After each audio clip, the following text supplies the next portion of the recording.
कार्यक्रम radio school COVID-19 का कारण स्कुल जान नपाएका विद्यार्थीहरूको पढाइलाई निरन्तरता दिने उद्देश्यले plan international Nepal, RSDC Sunsari र बरा क्षेत्र नगरपालिकाको सहकार्यमा तयार पारिएको हो। यो कार्यक्रममा कक्षा 9 र 10 को अंग्रेजी, नेपाली र सामाजिक अध्ययन विषयको पठन पाठन हुनेछ।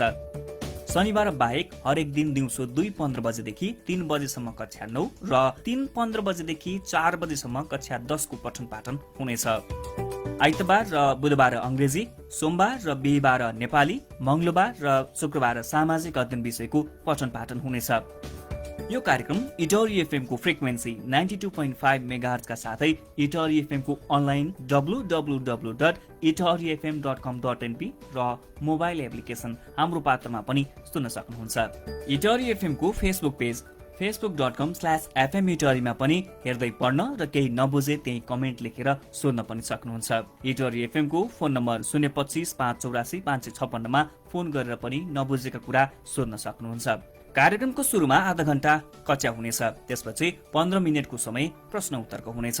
त्यही समयमा विद्यार्थीहरूले प्रश्न गर्न सक्नुहुनेछ। हामी कक्षा 9 र 10 का सबै विद्यार्थी भाइ बहिनीहरूलाई ध्यानपूर्वक सुन्न र केही अस्पष्ट भए आफूसँग जुन माध्यम सजिलो छ त्यही माध्यम प्रयोग गरी प्रश्न सोध्न अनुरोध गर्दछौँ। साथै आफ्ना सन्तानको सुन्दर भविष्य निर्माणको विषय भएकाले सबै अभिभावकहरूलाई सहजीकरणका लागि पनि हामी अनुरोध गर्दछौँ। अब आजको कक्षा सुरु हुँदैछ। अबको 45 मिनेट अर्थात् 3 बजेसम्म कक्षा 9 को अंग्रेजी विषयको पठन पाठन हुनेछ। अहिलेको कक्षा लिँदै हुनुहुन्छ शिक्षक दिल्लीराम काफले।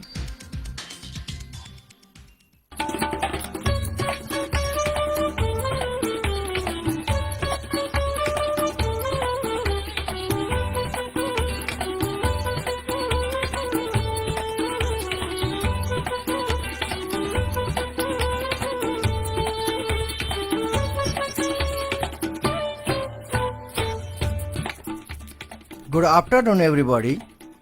Welcome to all the students who are listening the radio schooling program in Ittahari FM 92.5 mhz.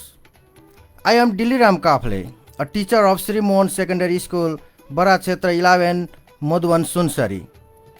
Today is our second class of grade 9 English book. Mr. Robin Raut is helping me in technical support. Okay, students, it is our radio class. I have already told you to take this class you must present with your textbook, notebook, pencil and ball pen. You must listen carefully to listen this lesson. Any noise and talking will disturb you to grasp the idea of your lesson. At the time of teaching, you must note down the answers, difficult word meaning, important points of your lesson, rules, while teaching grammar as your necessary. You can write shortly. Tick the underline and symbol in your textbook too for your further study. Okay, my dear students, now let's start talk our today's lesson. Before starting our today's lesson, I am going to revise our previous lesson first. We have discussed in our previous classroom about the language function. The language function is making plan and expressing intention. In our previous class, we have discussed making plans and expressing intention, how to make the plan and how to express the intention, how to intend our plan in the real conversation or to make the any sentences for expressing such exponents also. Okay, I have also given a practice question. I had also given a practice question for you. I think you have done that practice question also. I cannot check that in this system because I am here, you are there. Anyway, later you can show your homework to your subject teacher when your school starts. Here I am going to give some example for making plan and expressing intention that also help you to check your answer. Be ready to check your answers also, and you can understand how to make the how to make plans also, what types of sentence structure are used. Just I am going to revise the some informations in my previous lesson, from the previous lesson also. Okay, I have listed here some sentences or exponents that are used for making plans. Okay, listen carefully. I think I will visit my mother today. In this sentence, there is a will plus verb 1 structure is used for making plans. Likewise, next sentence, I don't think I will go anywhere. Perhaps I will go dancing. I will be watching movies on TV. I will take our radio English class. These are the exponents that are used for making plans. Likewise, for expressing intention, my dear students, we can use such exponents or sentences or structure are used for expressing intention. They are: I am going to take a shower. I am planning to buy some dress. I am thinking of writing answer. I intend to watch TV in my free time. I am going to take tuition. Okay, students, anyway, we can say that normally, generally, will plus verb 1 is used for making plan. And be going to, be means am is are, be going to, planning to, intends to plus verb 1, and be thinking of plus verb 4. These structures are used for expressing intention. In my previous class, we have discussed only these informations, and I know you have understood and you have made some sentences in your note copy also. You have practiced because I believed you. In this way, I know you have understood how to make plan and express the intention in real conversation. You had listened such audio conversation also in our previous class. I believe that conversation also help you how used to make the plan and express the intention in a real conversation. That also help you how to use these expressions or these exponents in a real conversation also. Okay, students, now we are going to discuss the textbook lesson, and today's lesson is, can you guess, the students, which lesson we are going to study now? Turn the page number 3 of your textbook. Look at the page number 3. In the page number 3, you can see the two pictures. There is two pictures are given in your textbook. First, look at the pictures given and guess the answers to these questions.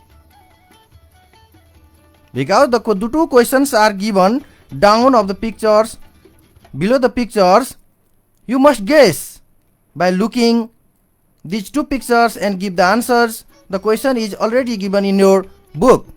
The first question is, what is happening in the first picture? What can you see in the first picture? Can you say? In the first picture, the leaves are covered with snow. It shows the winter season, and the leaves are also brown. I'm seeing that information in the first picture.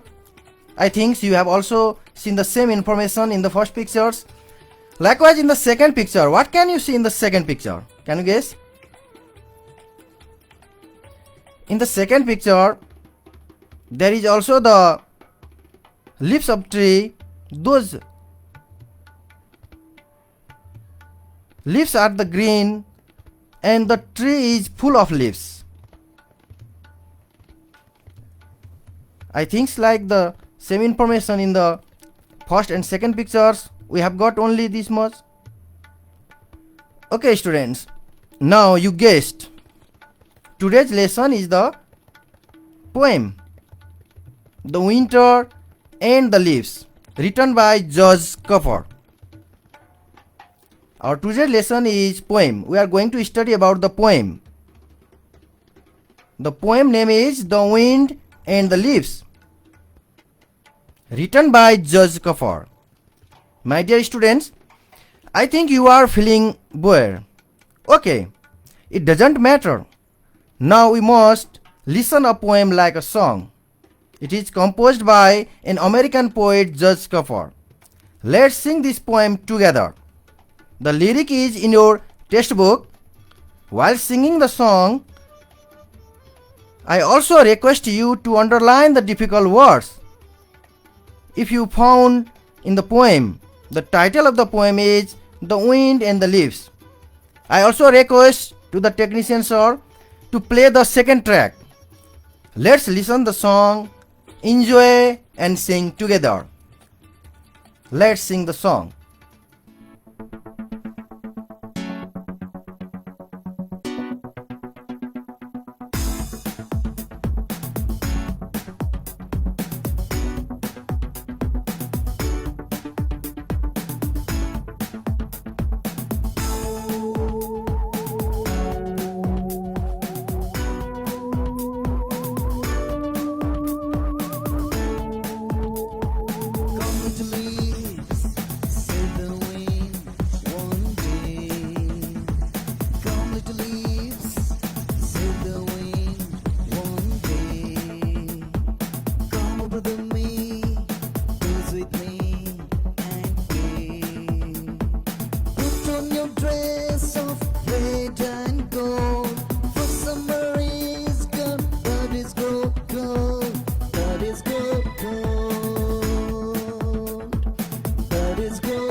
Okay, students, are you fresh?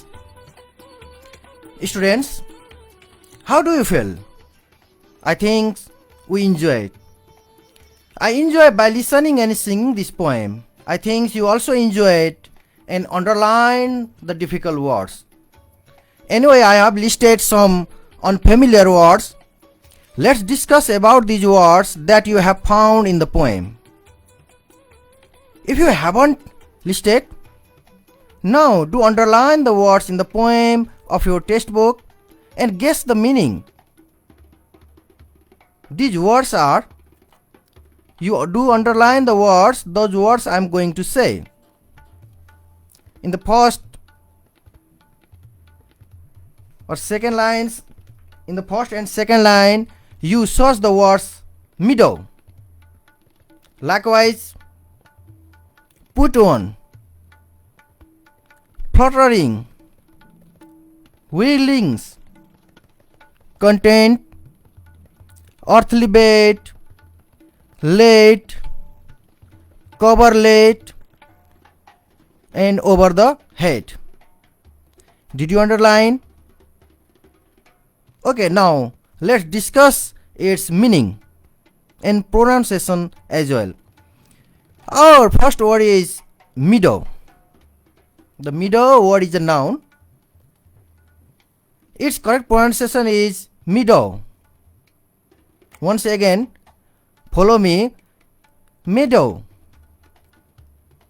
The meadow means a field covered in grass or grassland.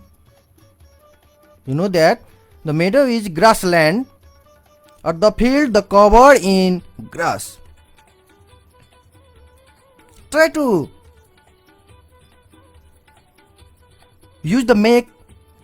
make this sentence also by using this word meadow based on the poem. The wind calls the leaves to come over the meadows to play. The wind calls the leaves to come over the meadows to play. Okay, I think you have written these meanings on your note copy also. Likewise, next one is put on.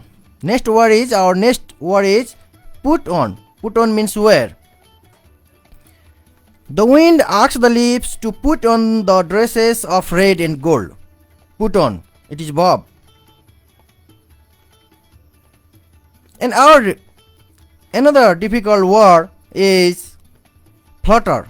Fluttering is a verb, and here is flutter is a verb. Flutter. To move lightly and quickly. To move lightly and quickly.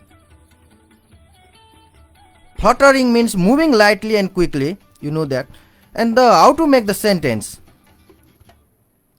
The leaves come down, fluttering from the tree over the ground. Likewise, difficult next word is wool.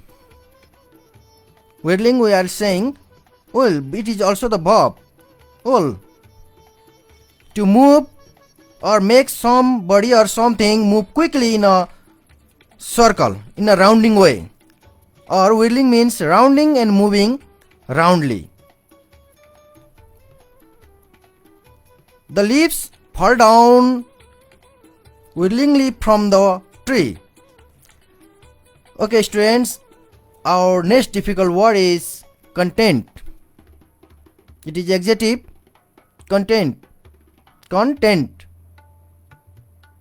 A feeling of happiness or satisfaction. A feeling of happiness or satisfaction. It means happy. The little leaves were happy when winter had called them. The little leaves were happy when winter had called them. We can make the sentence in this way by using the contents. It means happy and it is adjective word. And likewise in others, I have some phrases, some words also. Earthly bed. Earthly beds. It means the grounds of the earth or surface of the earth. This sense is used in our poem. Likewise, another is LAID, late. Late means placed. Keep in the proper place. Likewise, next word is, I have here, coverlet. Coverlet means bedspread. Coverlet means bedspread, like tanna in Nepali. Over the head. Over the head. Over the fallen leaves. Over the head means over the fallen leaves. Means above the leaves that are fallen from the tree. In that sense, the word is used in our poem. Okay, students. I knew that you have understood the difficult meaning also. You have known the difficult meaning also that are used in the poem. Now, we are going to study about the poem also. To study our poems, first of all, we have already discussed about the difficult words. In the second stage, we discuss about the what types of literary terms are used in our poem, and after that we discuss about the short description of the poet, and at last we discuss about the poem, what matter or subject matter are given in the poem, what is the main theme of the poem, what kinds of subject matter are raised in the poem. Okay, now it is our turns. What types of the techniques of the literary terms are used while composing the poem? The poem Winds and the Leaves has been composed by George Cooper. He was an American poet. The tone of the poem is happy. The poet composed this poem in the happy mood.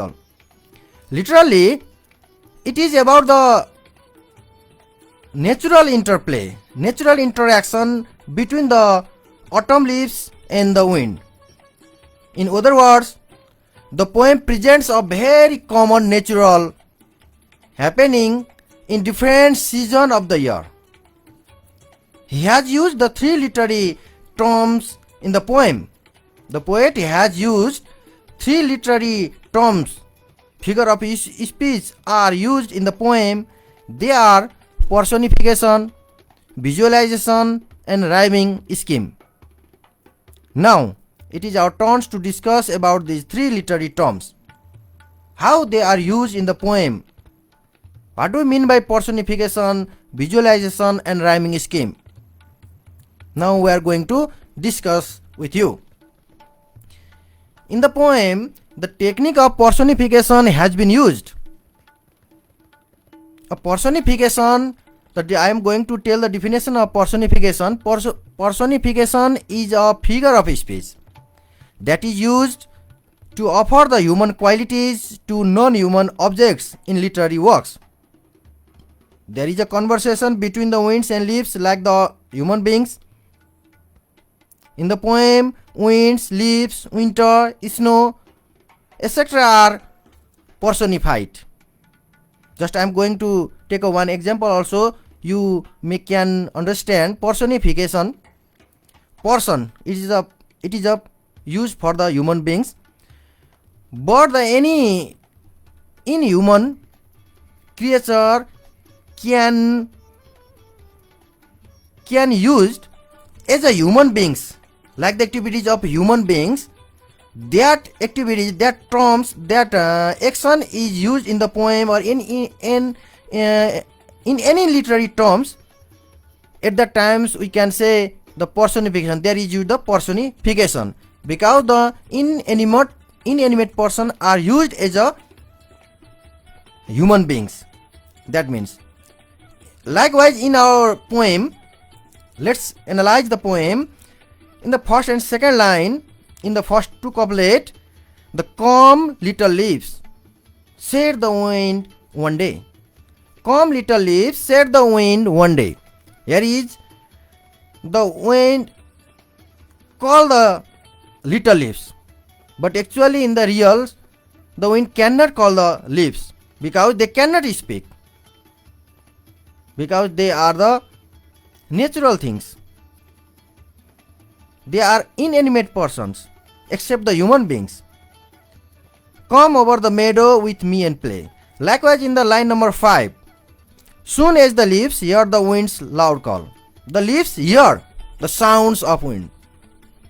How amazing is that?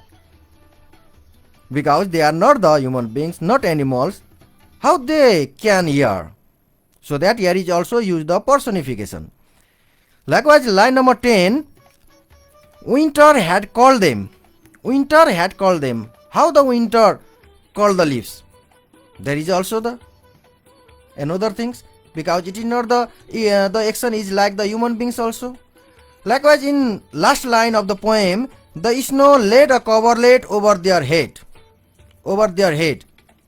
The leaves has a head because there is also used like the human beings head. So that because all these information can exemplify that the personifications is used in the poem.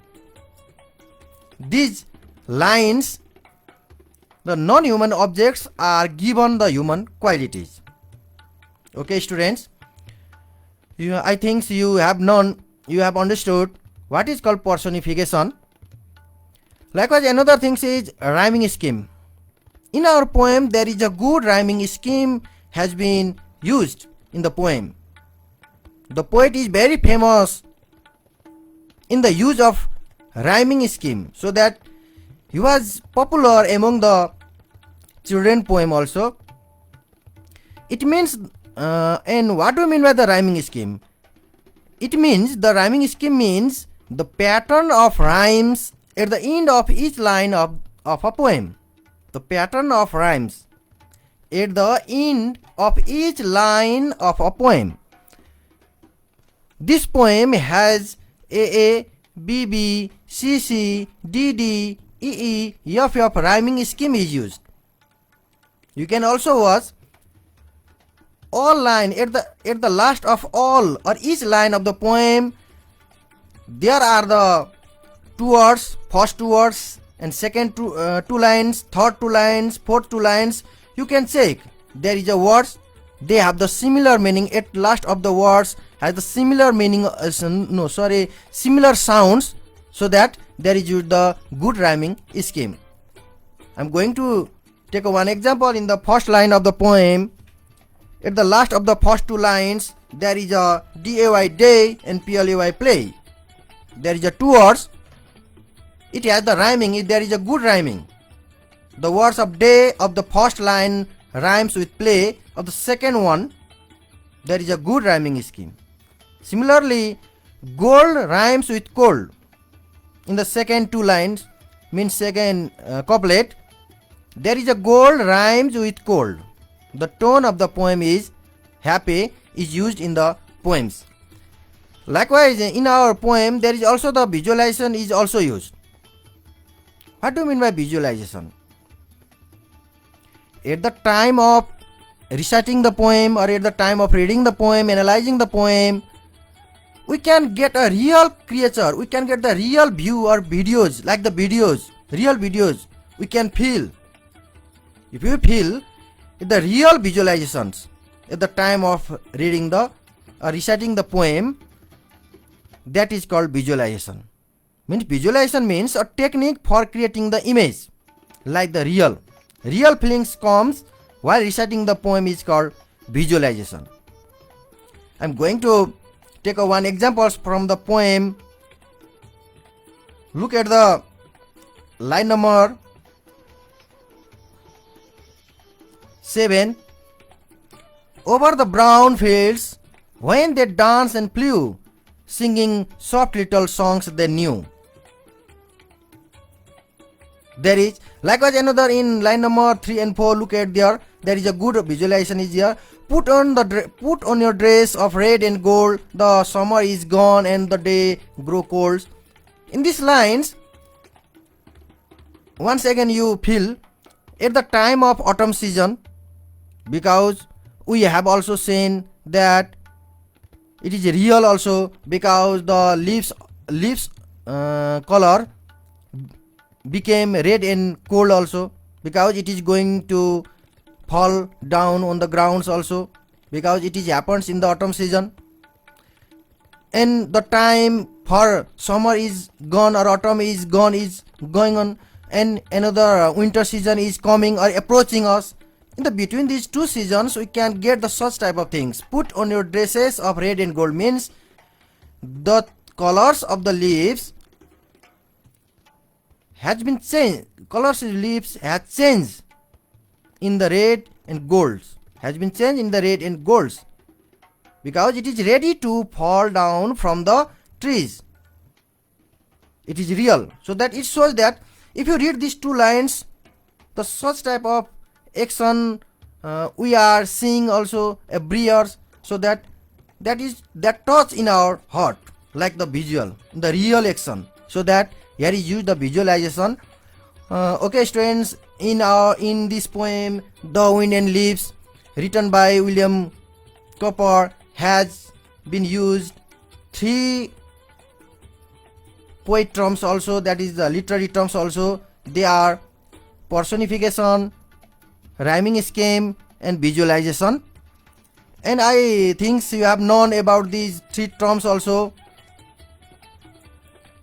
Okay students, now our next term is, now we are going to discuss about the poet George Cowper. The poet George Cowper was born in 1840 and died in 1927. He was an American poet. He is best remembered for song lyrics, and he translated the lyrics of different languages into English. He was a good translator. He was a good songwriter, and likewise he is a good poem also. He became famous in the poem, in the fields of poem and in the field of songwriters for the lyrics, because he has chosen the good lyrics while composing the poem, while writing the song also, so that he is very famous in the fields of, actually in the fields of lyrics, choosing the lyrics word while composing the poem or writing the song. He also wrote the songs for various famous composers.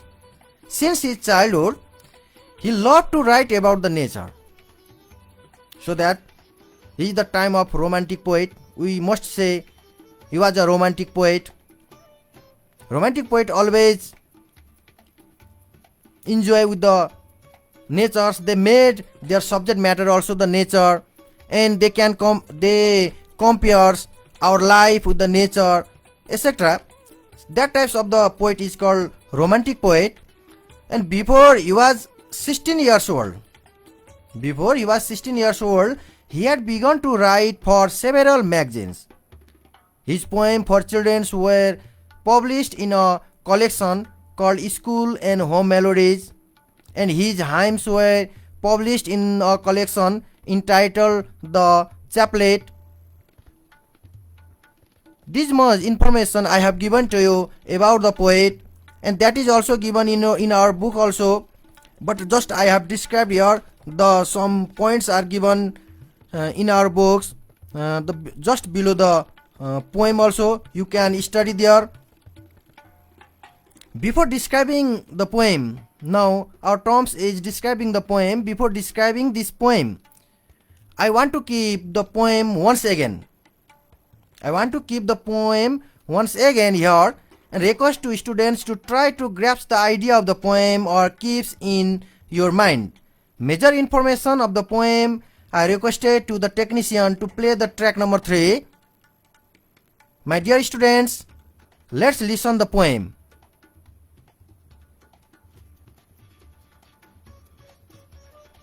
Okay students, now I am going to recite the poems in my own voice also.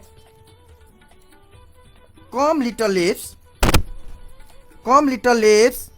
said the winds one day, come over the meadows with me and play. In the first line, put on your dresses of red and gold, for summer is gone and the days grow cold. Soon as the leaves hear the wind's loud call, down they came fluttering, one and all. Over the brown field then they dance and play, singing the soft little songs they knew. Dancing and wheeling the little leaves went, winter had called them and they were content. Soon fast asleep on their earthly beds, the snow laid a coverlet over their heads. Okay, now I recite these poems. You have also listened these poems, and I think you have get some informations, because I am regularly describing about the poems, what is given in the poems. Just I am going to describe about the poem. The poem Winds and Leaves is written by or composed by the William Cowper, you have known. It is a lyric and melodious poem. It is melodious poem because we can recite the poem as like a poem also, or like the poem also, or we can sing this poem as a song also, so that it is melodious. And the poet has composed this poem in happy mode also, in the happy tone. There is a conversation in the poem. There is a conversation between the winds and the leaves, like the human beings. Literally, it is about the natural interplay between the autumn leaves and the winds. In other words, the poem presents a very common natural happenings in different seasons of the year. But the poem, through these general events, carries and underlines the meaning, which supports an idea that change is inevitable and shortens. Everything bears, grow up, become world, and at last die. This is the rules of nature which everything should follow. This about the poem has given this much information, students, because this poem is written in the happy tone. You know that it is a melodious poem. Also, there are the three types of literary figures, literary terms are used, and everything. This poem describe about the natural interplay, in natural interactions between the winds and the leaves. But the poet has written or composed this poem in their own styles also, because there is given the non-human beings in a human way also. Okay, this much information are used in the poem we get also. And now I'm going to tell the summary of this poem also. Listen carefully and note down if you got the important informations. I think you have got the many important things from these poems also. It is important from the examination points of view. There are many questions will be asked in your examinations. If you know the information of this poem, if you have the idea and the message of the poem, you can solve the questions easily. So that I'm going to tell the summary of the poem. I'm going to describing these poems. You must write some important points in your note copy. In the poem, there is a conversation between the winds and leaves, like the human beings. The poem talk in the first lines, in the first 2-3 lines, about how the leaves fall from the trees when the winds blows in autumn and gets covered in snow in winter. In the poem, winds talks to the leaves. The winds asks the leaves to come over the meadow to play and have fun. The winds also tell the leaves that summer has gone, the autumn is approaching, or autumn is coming near, autumn has started, and winter is about to start. The leaves hear the winds call. When the leaves hear the winds loud sounds and start to come down one by one on the fields, and later the leaves became brown and the fields became brown, and the fields looks like the brown fields also. We must say the fields is brown. Yes, poem is given, the field is brown. It means when the winds call the leaves, after that the leaves fall down on the grounds, and they after later all the leaves became brown and fields seems to be brown. The leaves enjoy flying, dancing and singing over the ground with the winds. Time passes, the winter starts, the leaves lie quietly on their earthly bed. Later the cover in snow like a bed spread on a bed. This much information is used in the poem. The poet has given the informations. This much information has given to us by describing the season of autumn and winter seasons. Between the autumn and winter seasons times also, the lyrics poem has been formed a songs by different music composer. It is popular among the children with its musical quality. The tone of the poem is happy. Literally, it is about the natural interplay. Literally, it is about a natural interplay between autumn leaves and the wind. In other words, the poem presents a very common natural happening in different season of the year. This much information I have given to you about the poem. And what is the main theme of the poem? The poem, The Wind and the Leaves, is a lyric poem. It is about the natural interplay between the leaves and wind. In the poem, the poet strongly advocates the strict natural rules to which everything is confined. The poem has AA, BB, CC, DD, EE, FF. Rhyming scheme is used in the poem. Okay, students, I have given this information and we describe the poem wholly. And in our next class, we describe about the activities or different kinds of question answer or homeworks. Homeworks or different questions, practice for questions. We will discuss in our next class. But I request to the students, you must practice at your home. There are the 5, 6, 7, 8. There are the questions or different exercises are given in your textbook. You must practice at your home by reading the poem again and again. And you listen these radio programs later also in the offline after these programs also, and listen and write the question answer. Do the true false. How much exercise are given in your book? You must practice at your home. Now, my friends, technician has raised hands that our program time is going to be over. In this class, I would discuss only this much subject matter, or the rest subject matter will be discussed in our next classes. Thanks for my students and other listeners too. I would like to say goodbye for this class by saying thanks to technician Robin Rao. Thank you. This much for today.